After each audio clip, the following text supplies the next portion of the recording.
পদক্ষেপ গ্ৰহণ কৰা হয়েছে যথেষ্ট সহায় হবে যানবাহন নিয়ন্ত্ৰণ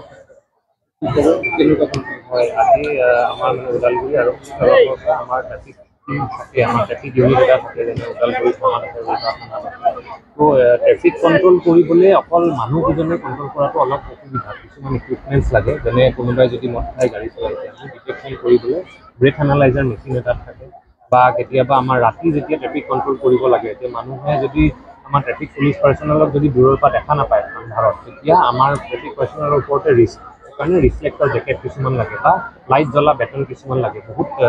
চিটিত মানে চিটিবিলাকত আছে গুৱাহাটী চিটিত যেনেকৈ আছে কিন্তু ওদালগুৰি টাউনত নাছিলে তো সেইটো কাৰণে আমাৰ পদক্ষেপত আমি ডিষ্ট্ৰিক্ট ৰোড ছেফটি কমিটিৰ তৰফৰ পৰা কিছুমান এনে একদম জৰুৰী কিছুমান আমি লৈছোঁ আৰু লৈ পেলাই আজি আমি জাষ্ট চেৰিমনিয়েলি আমাৰ ৰিজন জনৰী ডাঙৰীয়াৰ তৰফৰ পৰা আমাৰ ট্ৰেফিক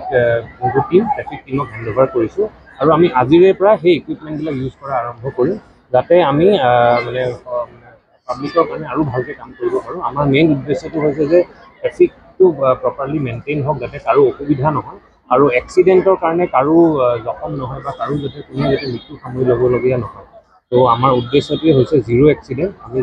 আমি চেষ্টা কৰিম যিমান পৰা যায় এক্সিডেণ্ট নোহোৱাকৈ আমি গোটেই বছৰটো পাৰ কৰিবলৈ যিমান পৰা যায় আমি চেষ্টা কৰিম আৰু এই ইকুইপমেণ্টখিনিও আমাক সহায় কৰিব আৰু বাকী আমি মানে পাব্লিককো আমি আহ্বান জনাইছোঁ যাতে আমি যোনখিনি নিয়ম বান্ধি দিওঁ আমাৰ নিয়মবিলাক শুনে কোনেও যাতে ড্ৰাংক এণ্ড ড্ৰাইভিং নকৰে কোনেও যাতে অভাৰ স্পীডিং নকৰে আৰু আমি আমাৰ ট্ৰেফিক টিম কিন্তু ফিল্ডত থাকিব আৰু যদি কেনেবাকৈ কাৰোবাৰ কোনোবা এনেকুৱা ভুল কৰে তেতিয়াহ'লে কিন্তু জৰিমনা ভৰিব লাগিব আৰু আমি লিগেলি যি একশ্যন ল'ব লাগে ল'ব লাগিব ওদালগুৰি জিলাত কেইবাখনো এনেকুৱা থানা আছে কোনো বাহনৰ সুৰক্ষা ব্যৱস্থা নাই আমি অলৰেডি আছাম পুলিচ হেডকোৱাৰ্টাৰৰ লগতো এইটো বস্তু টেক আপ কৰিছোঁ খুব সোনকালে এক দুই মাহৰ ভিতৰতে নতুন বাহন কিছুমান আমি পাম বুলি আশা কৰিছোঁ